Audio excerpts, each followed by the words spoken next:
उपेंद्र कुशवाहा के बयान पर पलटवार करते हुए पूर्व मंत्री सुधाकर सिंह ने उपेंद्र कुशवाहा को पुराने दिनों की याद दिलाते हुए एक चिट्ठी लिखी है। उन्होंने लिखा है, प्रिय उपेंद्र कुशवाहा जी, नव वर्ष की हार्दिक शुभकामना। आपको जानकर खुशी होगी कि श्री लालू प्रसाद यादव जी की सामाजिक न्याय की लड़ाई को मजबूत करने वाले आप जैसे योद्धा का मैं पुराना प्रशंसक हूं।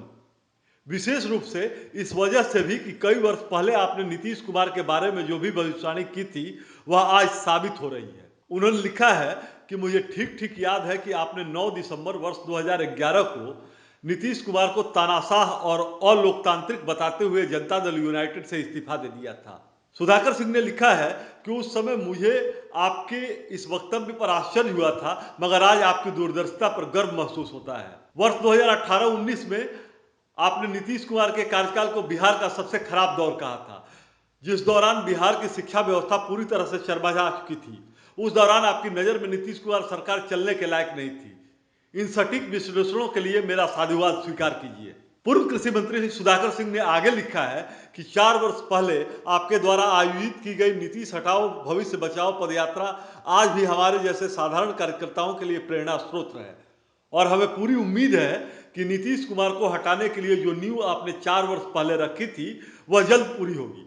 मैंने अपने राजनीतिक जीवन काल का सबसे खौफनाक मंजर रविवार 15 मार्च 2009 को देखा था, जब आपके सरकारी आवास पर मुख्यमंत्री नीतीश कुमार ने भारी संख्या में पुलिस बल भेजकर आपकी गैर मौजूदगी में आपकी वृद्धा माताजी, धर्मपत्नी समेत घर के तमाम सदस्यों को राजनीतिक शुचिता अथवा मर्यादा का ख्याल किए बगैर जबरन बाहर निकालकर सरकारी आवास खाली करवाया था। सुधाकर सिंह ने उपेंद्र कुशवाहा को याद दिलाते हुए लिखा है कि हम लोग आज भी आपके साथ हुए दुर्व्यवहार को याद करके शर्मिंदा महसूस करते हैं। उन्होंने आगे लिखा है कि आपके बिहार के हित के लिए कई महत्वपूर्ण मुद्दे उठाए हैं।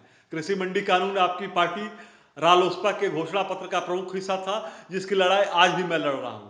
यहां तक कि नीतीश कुमार के कार्यकाल में बिहार के बदहाल शिक्षा व्यवस्था पर आपने आवरण अनशन भी किया, जिसे हमारे नेता श्री तेजस्वी यादव जी ने ही आपको जूस पिलाकर खत्म कराया था। पूर्व कृषि मंत्री सुधाकर सिंह आगे उपेंद्र कुशवाहा को याद दिलाते हुए लिखते हैं कि आपने जब पूरे बिहार में खीर पकाने की बात की तो अब हमने पूरी तन्मयता के साथ बिल्ली से उस खीर की रक्षा के लिए तैयारी की, मगर हमें क्या पता था कि आप बाघ ही बिल्ली को खीर की हांडी परोसने आएगा और खीर बनाने वालों को एक चम्मच खीर भी नसीब नहीं होगा। रही बात नीतीश कुमार को शिखंडी कहे जाने की, तो यह संज्ञा राजद के द्वारा आधिकारिक तौर पर कई वर्ष पहले ही नीतीश कुमार को दी जा चुकी है।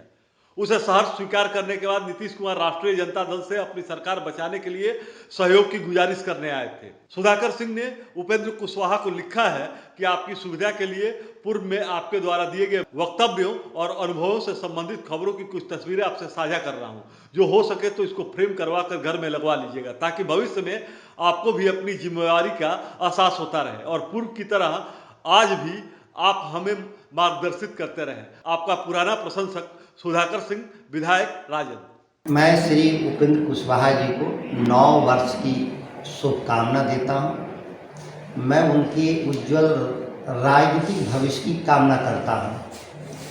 वो हमारे जैसे नौजवानों के लिए प्रेरणा स्रोत रहे हैं। जिस खौफनाक मंजर की बात कर रहे हैं श्री उपेंद्र कुशवाहा जी, मुझे अच्छी तरह से याद है कि तब हम लोग बेली रोड के 28 नंबर घर में रहते थे और मेरे बगल वाले घर में रहते थे। मुझे अच्छी तरह से इसलिए याद है कि उनको नीतीश कुमार की सरकार ने घर से निकालने के लिए 500 पुलिस भेजी थी। उनके परिवार के सदस्यों को, उनके घर के सामान को सड़क पर फेंका गया था। उस खौफनाक मंजर को मैं आज भी भूला नहीं हूँ। जब भी श्री उपेंद्र कुशवाहा जी राजनीति में नई शुरुआत कर रहे थे, हम लोगों जैसे नौजवानों की शुभकामना थी उनके साथ और संवेदना थी कि जो उपेंद्र कुशवाहा जी जिस मुद्दे को लेकर आगे जा रहे हैं कि बिहार में बदहाल शिक्षा व्यवस्था नीतीश कुमार के द्वारा पैदा की गई, उसके खिलाफ उन्होंने एक जन अभियान चलाने का क्या काम किया था।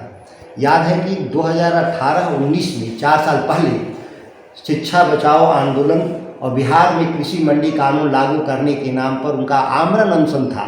लगभग वह मौत के करीब थे, लेकिन राष्ट्रीय जनता दल के हमारे आदरणीय नेता श्री तेजस्वी जी ने, शरद यादव जी ने जाकर उनको जूस पिलाया और कुछ दिन तक पहले तक उपेंद्र कुशवाहा जी बिहार में खीर बनाने के कवायद में आंदोलन चला रहे थे।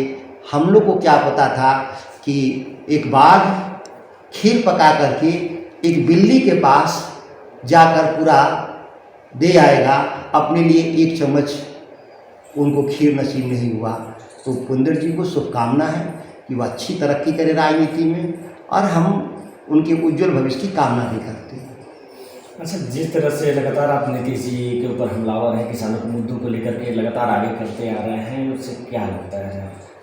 आप मीडिया के बंधु हैं, मेरे सवाल जो हैं उस सवाल से आप रोज़ रूबरू हैं। कोई दिन ऐसा नहीं है जो धान खरीद को लेकर के बिहार में लाठी न चलता हो। इस ठंड के मौसम में आप आए होंगे तो रास्ते में कई जगह फर्टिलाइज़र की दुकानों पे लाइन में लोग खड़े होंगे रात से ही। जिस ठंड में लोग पूरे कपड़े पहनकर बाहर निकलने में दिक्कत हो रही हो, उस ठंड में किसान रात को 2 बजे से फर्टिलाइज़र के लिए लाइन में खड़ा हो, इससे दुर्भाग्यपूर्ण क्या स्थिति हो सकता है?